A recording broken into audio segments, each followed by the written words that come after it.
My name is Lauren Elizabeth Carter, 34, private wealth advisor at Apex Capital in Atlanta. I was standing at the front of the St. Regis Ballroom, 200 guests in black tie raising their glasses for the toast, when the 80-inch screen behind me lit up on its own.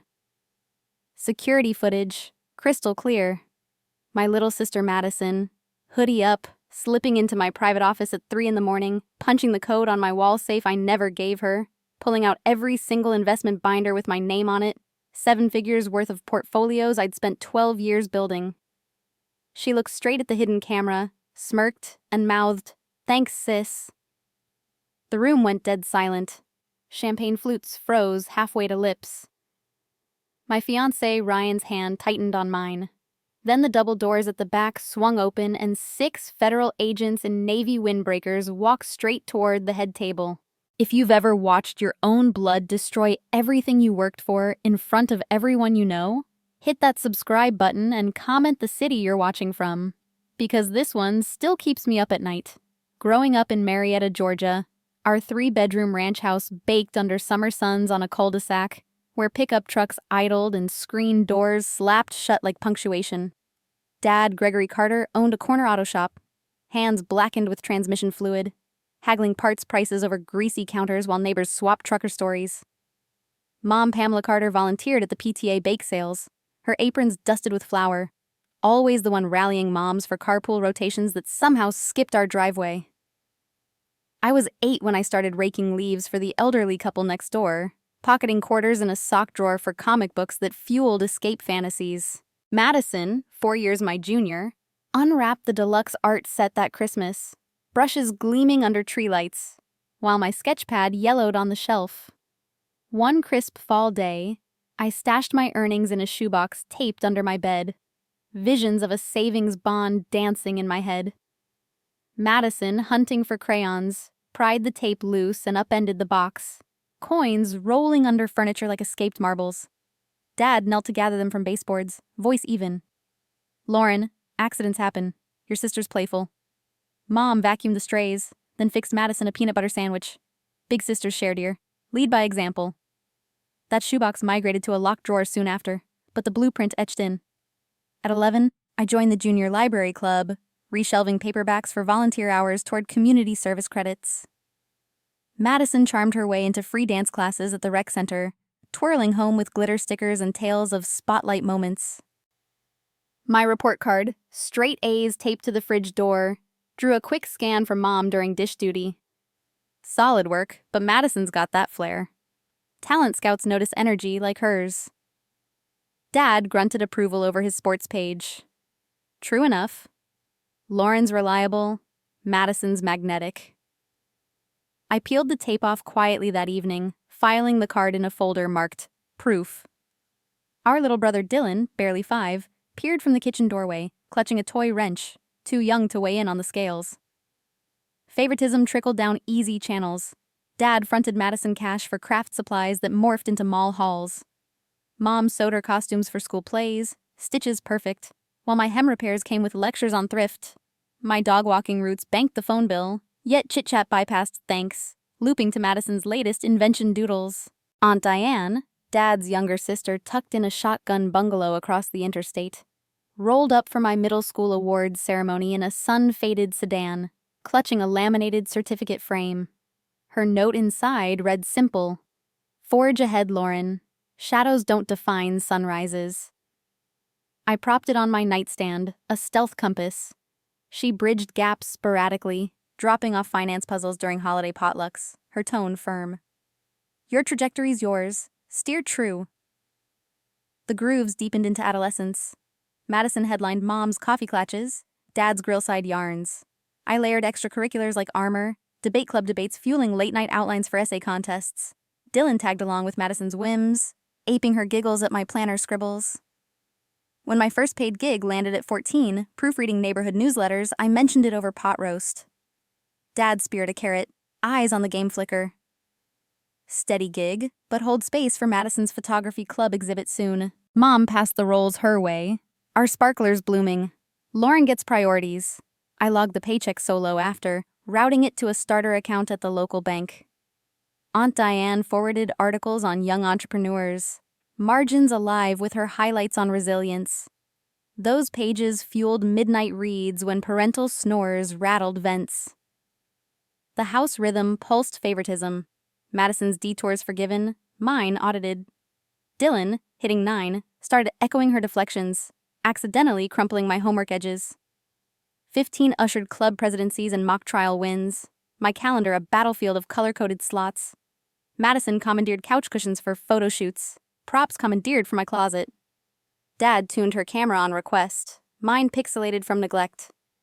When scholarship essays earned honorable mentions, Mom skimmed the certificate over laundry sort. Impressive start, but Madison's voice lessons could land real gigs. Dad chuckled low. Nailed it. Lauren builds foundations, Madison builds spotlights. I archived the mention digitally, resolve calcifying. Dylan observed the tilt, siding with her easy vibe as puberty hit, borrowing her slang over my stats. When you tread a home rigged for singular stars, you constellation your own sky. Stars plotted private dot. By 26, I was already managing 8-figure portfolios for athletes and tech founders at a boutique firm in Buckhead, the kind of glass tower where elevators whispered and lobby fountains masked every conversation. Nights blurred into spreadsheets and market calls from a studio apartment the size of a walk-in closet. Every dollar funneled into index funds and quiet real estate syndications. No designer bags, no destination birthdays, just compounding. I closed on the Midtown penthouse at 31. 42nd floor, floor-to-ceiling windows framing the downtown skyline like a private postcard. The lobby required key fob plus facial scan. The private elevator opened straight into my living room. Inside the study sat a fireproof wall safe, biometric plus 8-digit code, holding the physical binders for every limited partnership, every private placement, every offshore blocker corp I'd structured over a decade. Paper trails for assets that existed mostly as numbers on screens, but I liked the weight of ink on cotton paper. Promotions stacked faster than I expected. Senior advisor at 29, partner track by 32. Clients trusted me to guard generational money the way museums guard paintings. I built deception layers into everything. Dummy accounts that pinged on unauthorized logins, geo-fenced alerts if anyone accessed my office cloud outside the building, hidden cameras that uploaded to a cold storage drive in a data center 2 states away. Paranoia paid the bills. Ryan Bennett entered the picture at a charity gala. Quiet money, real estate family, the type who wore navy suits like armor. We clicked over mutual exhaustion with small talk. He never asked for favors, never name-dropped. 6 months later, he slid a solitaire across a rooftop table and asked if I believed in building something together. I said yes before the question finished. Jessica Walsh, my closest analyst and the only colleague I let pass the lobby, became the first person outside Aunt Diane I ever showed the penthouse safe. She whistled low at the binders. "You print everything?" I shrugged. "Digital can vanish. Paper needs a warrant." She laughed, called me old school, and never breathed a word. Weekends meant trail runs along the Beltline or driving north to the lake house Ryan's family kept off the market. I kept my circle tiny. 2 friends from work, Ryan, Aunt Diane. Family dinners in Marietta still happened once a quarter.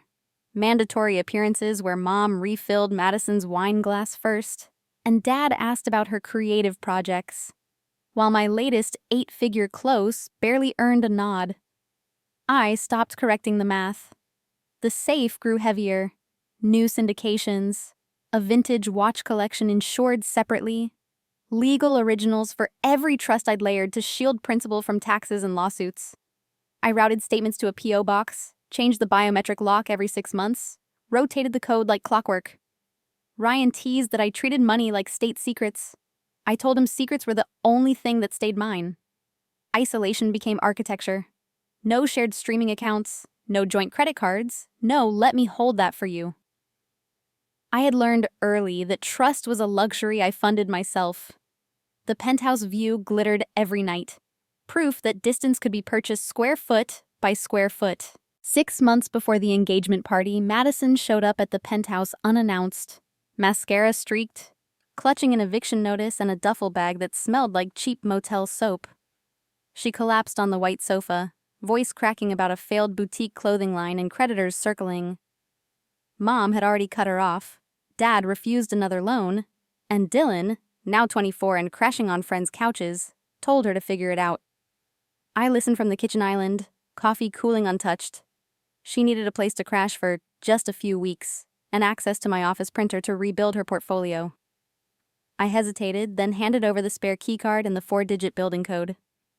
The study safe stayed off limits, but the guest suite sat empty and the printer sat in the hallway. She hugged me hard, promised she was turning everything around. I believed the tears. Days later, she asked to store a few boxes of inventory samples in my walk-in office closet. Nothing valuable, just fabric swatches. I said yes. She started lingering after hours, claiming late-night inspiration, scrolling on her phone while the city lights flickered below. I noticed small things. My desk drawer left ajar, a file folder slightly out of order, the printer history wiped clean. I chalked it up to carelessness. Then came the sob story about identity theft. Someone supposedly drained her new business account. She needed to scan old tax returns to dispute charges and begged to use the high-speed scanner in my study. I stood in the doorway while she worked, back turned. She asked for the safe code, just in case the scanner jams and she needs fresh paper from the bottom drawer. I gave her the first 4 digits, said the rest changed monthly. She smiled too wide. Ryan warned me over dinner that week. She's fishing, Lauren. I brushed him off. Blood is blood. Jessica caught Madison alone in the office once, asked what she was doing. Madison laughed it away, said she was surprising me with mood boards for the wedding. Jessica texted me that night, "Lock your shit down." I added a silent alarm to the safe that pinged my watch if the handle turned more than 15 degrees. Nothing triggered. Madison kept playing Grateful Houseguest, cooking pasta that tasted like apology, leaving thank you notes on the counter. Dylan started dropping by too, high-fiving her like old times, borrowing $20 here and there that never came back. The final red flag came 2 weeks before the party. Madison asked to borrow my notary stamp for one quick document. I found the stamp moved 3 inches left on the shelf. That night I swapped the real binders for decoys, empty folders with fake letterhead, and moved every original to an off-site lockbox registered only to Aunt Diane. I left the safe code unchanged, camera rolling, and waited. Madison never noticed the weight difference. She kept smiling, kept planning her big comeback, kept believing I was still the reliable big sister who fixed everything. The ballroom at the St. Regis glowed under crystal chandeliers, 200 guests in floor-length gowns and tuxedos swirling around tables draped in ivory linen and blush roses. Ryan stood beside me in midnight blue, hand steady on my waist while the string quartet faded into the clink of champagne. Dad raised his glass first. Mom beaming beside him in sequins.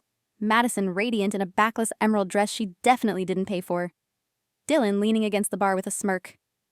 The MC tapped the mic for the toast. Ryan squeezed my fingers. Our signal. Instead of his speech, the 80-inch screen behind the head table flared to life. Grainy night vision feed filled the wall. Madison alone in my study, hoodie up, punching the full 8-digit code she was never supposed to know, yanking open the safe, flipping through the real binders she thought I still kept there.